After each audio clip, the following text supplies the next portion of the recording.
గత పాలకులు రాష్ట్ర ఖజానాను ఖాళీ చేసిన పేదలకిచ్చిన మాట నిలబెట్టుకునేలా జూలై 1వ తేదీన టీడీపీ ప్రభుత్వం పెన్షన్స్ పంపిణీ చేస్తోందని మంత్రి నిమ్మల రామానాయుడు స్పష్టం చేశారు.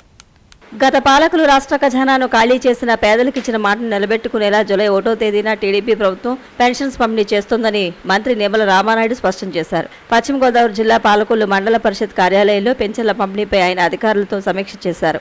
రాష్ట్రంలో జూలై 1వ తేదీన పంపిణీ చేయబోయే పెన్షన్ల పెంపు సొమ్మును ఎటువంటి పొరపాట్లు లేకుండా ప్రతి ఇంటికి వెళ్లి నేరుగా లబ్ధిదారులకు అందించాలని మంత్రి నిమ్మల రామానాయుడు అధికారులను ఆదేశించారు. ఎన్నికల ముందు ఇచ్చిన మాట ప్రకారం పెన్షన్ల సొమ్మును అందిస్తున్న ఘనత ముఖ్యమంత్రి చంద్రబాబుకే దక్కుతుందన్నారు. రాష్ట్ర వ్యాప్తంగా 65,18,000 మందికి 4,400 కోట్లు పంపిణీ చేస్తున్నట్లు తెలిపారు. రేపు 1వ తేదీన విడతల వారి పింఛన్ పెంపు కాదు, ఒకేసారి అన్నమాట ప్రకారం పెంచినటువంటి పింఛన్ పెంచేటువంటి 1వ తేదీ చారిత్రాత్మకమైనటువంటి రోజు అని చెప్పి ముందుగా తెలియజేస్తూ ఉన్నా.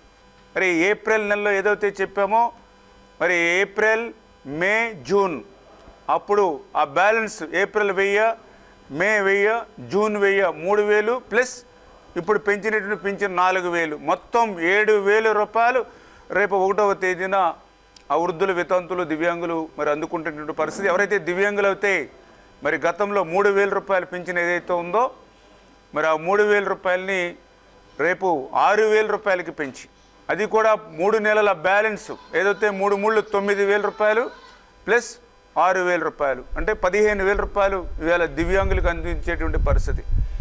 ఎంత దుర్మార్గం అనంటే ఆ రోజు 2019లో ఎవరైతే దివ్యాంగులు ఎవరైతే ఉన్నారో వాళ్ళకి 3,000 రూపాయలు పింఛన్ ఉంటే 19లోనే 3,000 రూపాయలు ఆ రోజు చంద్రబాబు నాయుడు గారు పెంచిన పింఛన్ ఉంటే 5 సంవత్సరాల దివ్యాంగులది 3,000 రూపాయలని ఒక్క రూపాయి కూడా 5 సంవత్సరాల్లో పెంచాల చంద్రబాబు నాయుడు గారు. మానవత్వంతో 3,000 రూపాయలని 1,000 రూపాయలు 2,000 రూపాయలు పెంచడం కాదు, 3,000 రూపాయలని డబల్ 6,000 రూపాయలు చేసి ఈరోజు ఆ కుటుంబానికి అందిస్తూ ఉన్నాం.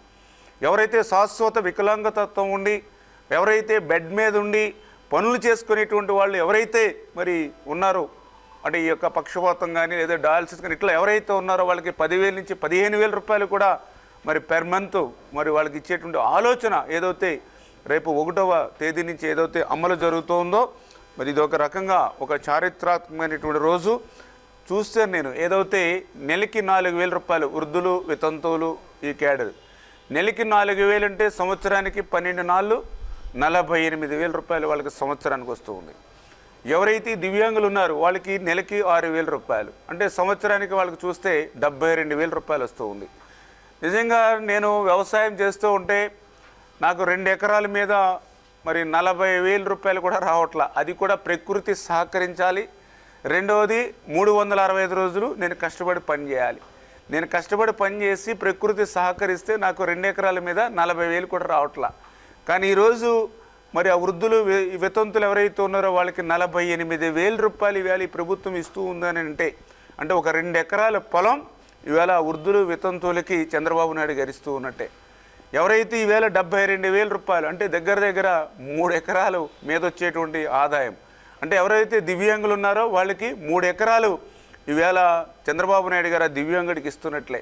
అంటే 2 ఎకరాలంటే ఇక్కడ మినిమం కాస్ట్ 50 లక్షలు అంటే 1 కోటి రూపాయలు, 3 ఎకరాలంటే 1,50,00,000. అంటే ఈవేళ చంద్రబాబు నాయుడు గారు ఎవరైతే ఆదరణ లేక నిరాదరణకు గురవుతున్నటువంటి వృద్ధులు, వితంతులు ఎవరైతే ఉన్నారో వాళ్ళకి 1 కోటి రూపాయల ఆస్తిని వాళ్ళ చేతిలో పెట్టారు ఈ రోజు నుంచి.